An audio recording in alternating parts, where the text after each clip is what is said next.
A couple of years ago, I did a series on Kris Fowler, who went missing hiking the Pacific Crest Trail in 2016. One of the interviews I did right before the series came out was with former Park Ranger Andrea Lankford, who wrote the bestseller Ranger Confidential. At the time, Andrea alluded to me that she was researching another book about missing persons on the Pacific Crest Trail. Well, Andrea's latest book is almost here. It's titled Trail of the Lost, The Relentless Search to Bring Home the Missing Hikers of the Pacific Crest Trail. It comes out this month, and it looks at the disappearances of Kris Fowler, Sylvia, and David O'Sullivan, all who went missing while through hiking the Pacific Crest Trail.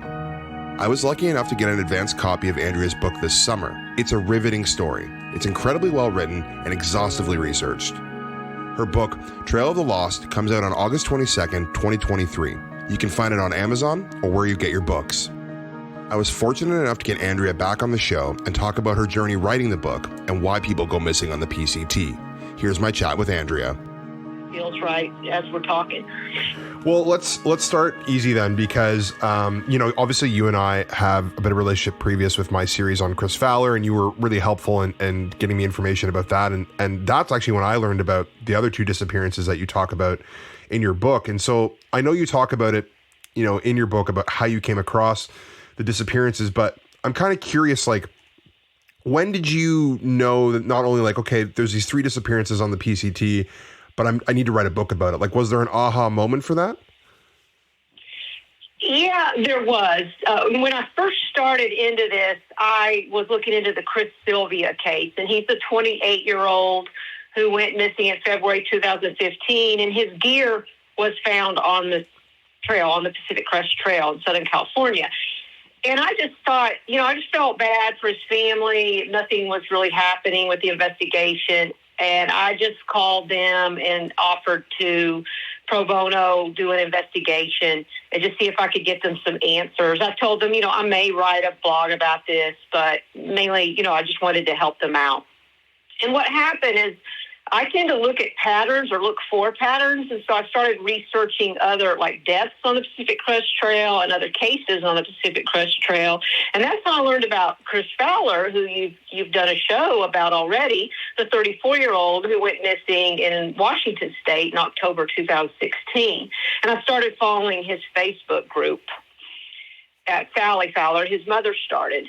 And in that Facebook group, I saw an individual named Kathy Tarr announce that she was going to leave Washington, where she'd been searching for Kris Fowler, and head to California to search for David O'Sullivan, a 25-year-old from Ireland who went missing from the Pacific Crest Trail as well in April 2017. So I begged Kathy to meet me for dinner so that we could compare notes, and I started hearing her story, and I just thought, this is a whole nother world. This is amateurs getting involved in wilderness search. This is Facebook and social media and what impact that has on the investigation. And I was also a bit enamored with Kathy. She just was so idealistic and seemed so pure of heart with her intentions. That's when I knew I had a book. And after meeting Kathy, I dived into it heavily and embedded myself with these group of people who were searching for what I call the PCT missing. Yeah, and that ties in really well with the next question I had for you, is that as someone who has done a lot of research for articles and things that I've written before, I could tell you did an exhaustive amount of research, not just reading about it, but actually meeting these people and visiting them in person. What's that like? I mean, it has to maybe take a bit of a toll, or did you just jump into it and was I'm just going to do this. I'm going to go meet these people. I'm going to travel to these places. What was your thought process behind doing that? Yeah, you're really smart to see that, Tyler. I know you have experience too researching nonfiction stories, and it is exhausting. And hopefully when people read my book, they don't think that, because if you work hard enough, it reads real easy. But it's not easy to write. And I just got confident enough. I said, this is an important story. I am personally intrigued both cerebrally with the mysteries, but also emotionally with how do we deal with these things when we can't find a loved one who goes missing, that I was willing to invest in this. And so out of my own expense, I traveled to these areas. I traveled to meet people. I have hundreds of hours of recorded interviews over the phone from interviewing people. It is hard emotionally at times because you are living in their world and their crisis a little bit. You need to do that to write a good book and to have that empathy for people like Sally Fowler, for example, and the O'Sullivans, his parents. And so it's a hard work, but I think, when the book comes out and people start reading it, they're going to appreciate that and how important it was to tell this story. Yeah, and I should definitely say, too, when I say it's exhaustive, it's not exhaustive to read at all. It reads really well. From my eye, because I could tell, I was like, wow, the amount of details and things that are in this story, like you'd have to be there to get that information. And so I just kept thinking about like the amount of travel time and the amount of people you must have talked to is incredible. So the book reads really quick. I'm not going to lie, when I got it, I was surprised by how long it was. I was like, oh my gosh, there's so much here. And I flew through it. So it was obviously probably could have been a little longer, but I'm sure for you were happy with what came together. The thing that's always stood out for me and really stood out after reading your book is like the similarities, and I would say even eerily the similarities between the three men that you focus on. To me, it really feels like all of them were at maybe a crossroads in their life or needed to change, and were kind of at like a, I don't know. They seemed to like find a direction or find a purpose, and I felt like the trail was that for them. I'm curious. You've obviously studied them a lot more than I have. Like, did you see those similarities, and like what stood out to you? I did, and there's two things that I saw. That one, they're all young men. They were all unmarried, and they're all seeking, a new way of life. Now, that is a common. The last part there. That's a common point of view or motivation for thru hiker. And a thru hiker is someone who's trying to hike a long distance trail like the PCT or the Appalachian Trail from point A to B in one season or 1 year.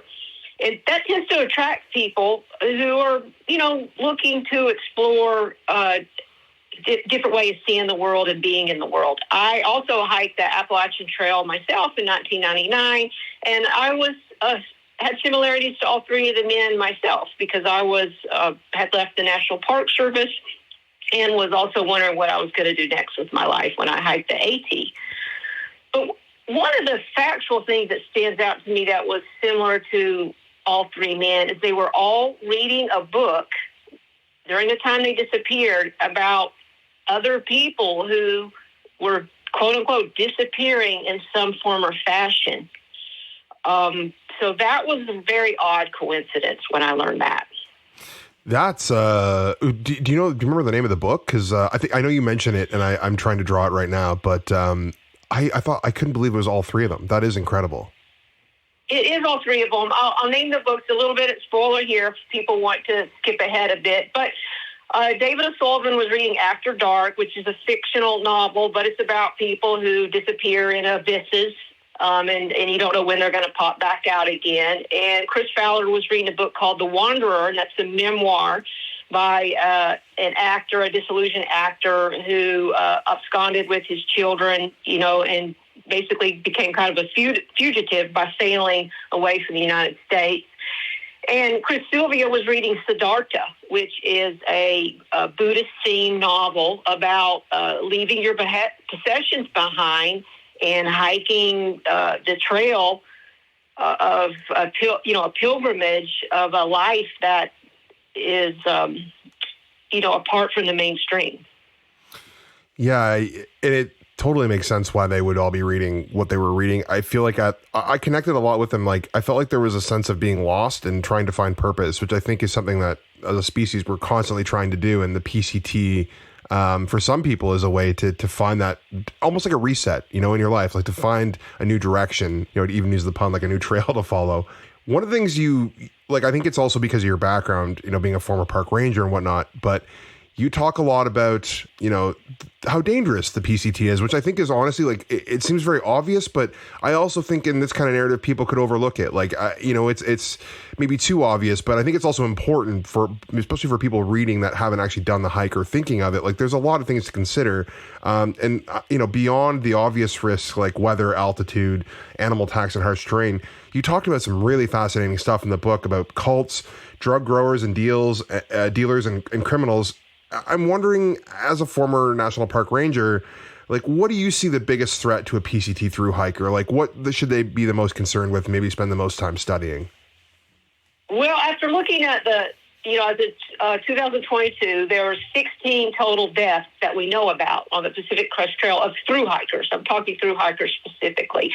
And of those, water in various forms is your most likely nemesis. Whether you're sliding off an icy slope or getting hypothermia because it snowed or trying to cross a stream and drowning. There is one murder of a hiker on the Pacific Crest Trail, and it happened in 1989. The young man named Andy Elam was a trail runner, and he was killed near Anza at the trailhead. It's suspected that he may have came across bad guys who were breaking into his car. And that murder has not been solved, and he wasn't a through hiker, but he was killed while hiking the Pacific Crest Trail. So on the Pacific Crest Trail, it attracts, it's a siren call that attracts a lot of different type of personalities. And some of those personalities have some issues, so to speak, and are violent. Some of them are con men, some of them are thieves. One that sticks out the most is a guy named James Perillo, who in 2018 kidnapped a woman who was also through hiking the Pacific Crest Trail. And he sort of conned her and lied to her, got her to agree to marry him, took her money. Then he started abusing her and beating her and broke her ribs. And she eventually escaped Perillo and was able to come home. But the law enforcement just did not chase that case as well as they should. And not before too long, Perillo was back out, and he was back on long-distance trail, both the Pacific Crest Trail, the Continental Divide Trail, the Lost Coast Trail, which is on the coast of California. Also, going right back to his same old ways, trying to con and scam people. So this guy was really a bad dude who had a long history of kidnapping, con man, and abuse. So he's the kind of individual you might run into on one of these long-distance trails, and it's good to be aware of that. Yeah, absolutely. He has quite the history of, I would say it's fair to say terrorizing people in and around that area. And obviously, we won't spoil too much, but I think you did some great, what I would call like original reporting, like on him, and he's now in jail, right? Like he's no longer on the trail or on the streets. Yeah, what happened was I and others, we were wanting to, because the law enforcement wasn't acting aggressive enough, in our opinion, towards this individual. So we wanted to warn other hikers, and we got on Facebook and YouTube and various social media outlets and just started posting everything about his whereabouts, sharing pictures of him, and that would make him have to bounce from trail to trail to trail because the jig would be up and people would know he was a bad dude and he had to go somewhere else. He went off my radar, I want to say it was about 2021, and then fast forward this year, the spring of this year, he was arrested in New Jersey when another woman he had kidnapped escaped his abuse and called the police. And what I was told is when he was in court during his arraignment is that the prosecutor used information from my Facebook group, Missing from the Pacific Crest Trail, to convince the judge that this guy was a real bad dude and not to give him bail. And right now he's facing, I believe, 11 charges of assault, kidnapping, sexual abuse, and he is incarcerated to date. And fortunately, I believe law enforcement is taking this serious this time, and I believe justice will be served. Yeah, that's incredible that you and a community were able to come together and do that. Like, I remember when I joined all the hiking groups when I was doing my research on Kris, like his face and name kept popping up, and it's incredible to see what you did and where he's landed. And I'll leave it there because I think people should read about it in the book. It is also really important. There is a public service there that I think you and others did. That's absolutely incredible. I purposely didn't put a lot of questions to you on like individual cases in the book, the 3 cases, because I want people to read it. But I was least familiar with Sylvia's case. And so I want you to say whatever you want to say without spoiling too much. But the chapter that gripped me the most actually gave me goosebumps was reading about the 12 tribes. And so what can you say about the 12 tribes and what you researched? And, do you think there is a linkage to Kris's disappearance? Yeah, so I had never heard of the 12 tribes, but what happened is as I was investigating the Kris Sylvia's case, I returned to a Reddit thread about his case, and someone had mentioned something about the 12 tribes, I believe they called it the Yellow Belly people. And I'm like, what the heck is the Yellow Belly people? So I started looking into it, and this religious group, I'll call them a cult because they match the definition. They're worldwide, and they have these delis they call yellow delis. It's good food. I've been to them. It's good, wholesome food. And they consider thru hikers a recruitment pool. So what I found you can find it online, the webpage, and they have hostels on the Appalachian Trail near the Pacific Crest Trail, and I believe there's one on the Continental Divide Trail, and also one in Spain. And they encourage hikers to come stay with them for a day or a week or forever. And they talk about their beliefs. They're farmers. Some thru hikers will call them the cult farmers. And they ask a lot of questions. They try to find people who are lost or vulnerable. And in some cases, the 12 tribes might be a good place for some people. They will take care of you, as one former member put it to me, but they will work you like heck. So they also encourage their new members to leave behind all their possessions and to cut ties with family, any family that's not related to the tribe. So when I asked Kris Sylvia's brother about this and his friend about this, they thought, yes, he's the type that might feel at home with such a group because he was seeking a place to belong. And so because they recruit right off the trail, right near where Kris Sylvia disappeared, it's just very suspicious that it's possible he could have joined them. And in the book, I go into that more details, and I try to make a case one way or the other for that. And unfortunately, I don't think we can disregard this as a possible theory with Kris Sylvia.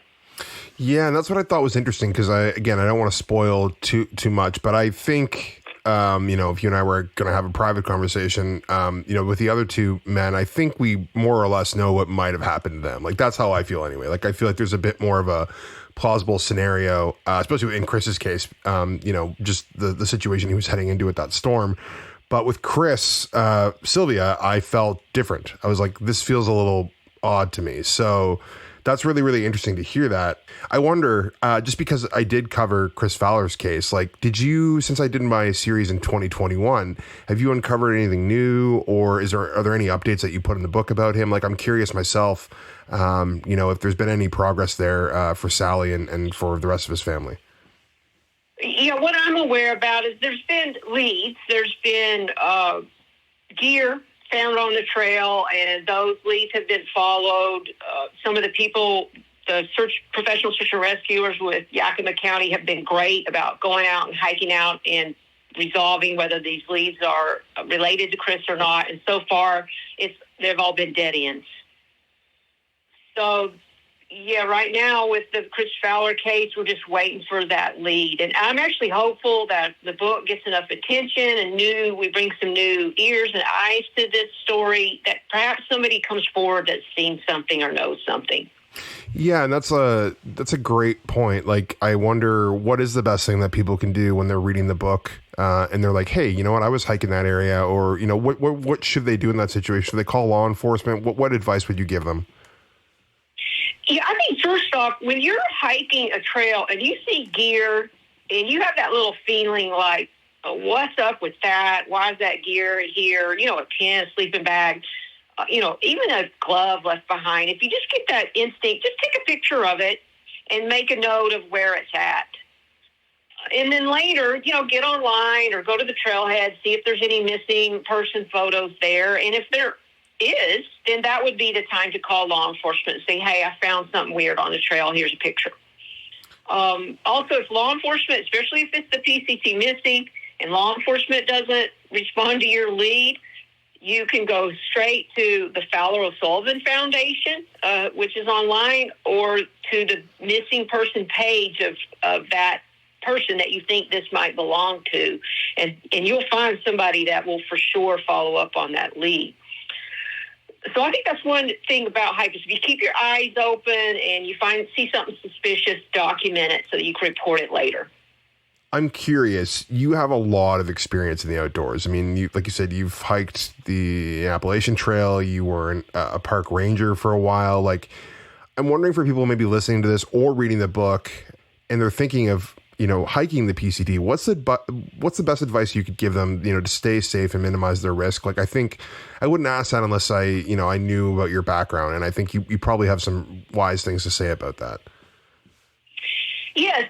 I mean, you can have fun while still maintaining what I call an expedition mindset. Doing a thru hike, especially the Pacific Crest Trail, this is a serious undertaking that requires planning and alertness throughout your journey. Even when you get comfortable, toward the end of your hike, you still don't get complacent. There is still danger out there. Another thing thru hikers can consider doing, because everybody wants to go to A to B and say they didn't skip anything, but if there's a dangerous section, if there's a forest fire, a snowy, icy slope, skip it. You could always come back and do it later. Be prepared for extreme variations in weather conditions. I mean, you can go from 90-degree desert to frigid hypothermia-inducing temperatures in one day, especially in California. And like we said, be aware of what I call the trail trolls. That be aware that some of the people out there may not have the best intentions at mind. So be a little skeptical and watchful. And probably the last thing is have a loved one who is responsible do what I call flight following. It's something that comes from aviation. And so have a very firm plan with them. Look, if I don't call you, I expect to be in Bishop, California on Tuesday. And if I don't call you by 5 p.m. on Tuesday, there's probably something wrong. So call for help. Because what happens if you don't have that plan and you're on the Pacific Crest Trail, they think, oh, well, he just kept hiking. And so they delay reporting that you're overdue. And that is critical time that searchers could use to not only find clues, but to rescue you if you are in trouble. That's incredible advice. I'm going to ask you one more question just because I'm curious. Do you have any expeditions or hikes planned for yourself in the next little while? I know you're going to be busy with the book and promoting it, but I'm just curious if you have anything planned that you want to share. Yeah, you're right. I am. My head is all into this book right now. But, I really do want to do some more international hiking. I went to New Zealand and did 2, they call it bushwalks or tramping there, and I enjoyed it. So I'm hoping to go to Patagonia sometime and go back to New Zealand, maybe Tasmania, and do some bushwalks. So those are on my list once I could take a vacation from the book. And I that's why I prefaced that saying I know you're going to be busy for a while, but I hope you have something planned. It sounds amazing. Thank you so much, Andrea, for coming on and talking about the book. It's incredible, and I hope everyone who listens gets a copy. They can get it anywhere, right? Like on Amazon, local bookstore. I'm assuming it's going to be widely distributed. Yes, it comes out August 22nd, 2023, and it should be widely available. Excellent. Thanks for coming on and talking to me. I appreciate it. You bet. Anytime.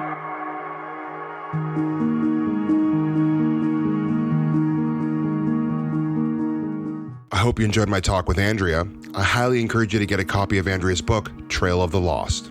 It's available on August 22nd, and you can find it on Amazon or wherever you get your books. If you enjoyed this episode and want to show appreciation, you can buy me a coffee at the link in the description. If you want to support the podcast on a monthly basis, you can head to the Patreon. For $5 a month, you get ad and sponsor-free episodes, exclusive content, and early access to all new episodes of the podcast. If you don't want to spend any money, but you want to support the podcast, you can do so by leaving me a 5-star review on Spotify, Apple Podcasts, or wherever you listen to this. Thanks for listening to the Missing and Unexplained podcast.